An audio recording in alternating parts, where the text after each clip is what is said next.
ദൈവവചനത്തിന് ചെവി കൊടുത്ത് ദൈവഹിതത്തിന് വിധേയരായി തീരുന്നവരിൽ ദൈവപുത്രൻ വസിക്കുന്നു. കന്യകമറിയാം ദൈവപുത്രന് മനുഷ്യത്വം സമ്മാനിച്ചതുമൂലം ദൈവവും മനുഷ്യനുമായ യേശുക്രിസ്തു മനുഷ്യരിൽ കർത്തൃശരീരരക്തങ്ങളിലൂടെ വന്ന് വസിക്കുന്നതിന് വഴി തുറന്നു. ദൈവം മനുഷ്യനിൽ വന്ന് വസിക്കുക എന്നത് മനുഷ്യനെ സംബന്ധിച്ച് ഏറ്റവും വലിയ ഭാഗ്യാവസ്ഥയാണ്. അത് സൃഷ്ടിയുടെ മകുടമായ മനുഷ്യനോടുള്ള സ്വർഗസ്ഥ പിതാവിൻ്റെ അളവറ്റ കൃപയും കരുതലും അനാവരണം ചെയ്യുന്ന അത്ഭുത രഹസ്യവുമാണ്. അറുതിയില്ലാത്ത ദൈവസ്നേഹത്തിൻ്റെ ഫലമാണല്ലോ ദൈവം താണിറങ്ങി വന്ന് മനുഷ്യരൂപമെടുത്തത്.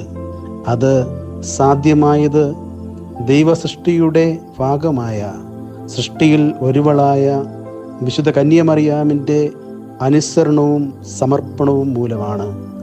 ദൈവവചനത്തിന് വിനീതരായി വിശുദ്ധിയോടെ വിധേയപ്പെടുന്നവർ കൃപ കൊണ്ട് നിറയുന്നവരും അനുഗ്രഹിക്കപ്പെട്ടവരുമാകുമെന്നും അവരിൽ ദൈവം വന്ന് വസിച്ച് എപ്പോഴും കൂടെ ഉണ്ടാകുമെന്നുമുള്ള വാഗ്ദത്തമാണ് നമുക്ക് ലഭിച്ചിരിക്കുന്നത്.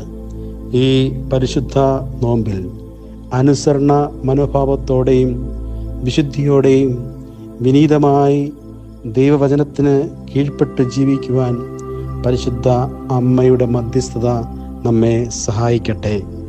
നമുക്ക് പ്രാർത്ഥിക്കാം. കൃപ നിറഞ്ഞ മാതാവേ, നമ്മുടെ കർത്താവ് നിന്നോട് കൂടെ സ്ത്രീകളിൽ നീ അനുഗ്രഹിക്കപ്പെട്ടവളാകുന്നു. നിന്നെ സ്നേഹിച്ച നിന്റെ പുത്രനായ യേശു മശിഹ വാഴ്ത്തപ്പെട്ടവനാകുന്നു. ഭാഗ്യമുള്ള കന്യകയായ മാതാവേ, നിന്നെ പ്രിയപ്പെടുന്ന എല്ലാ മനുഷ്യരും നിന്നെ പുകഴ്ത്തുന്നു. നിന്റെ വാത്സല്യ പുത്രനോടുകൂടെ ഞങ്ങളേവരെയും അനുഗ്രഹിക്കുമാറാകണമേ. ആമീൻ.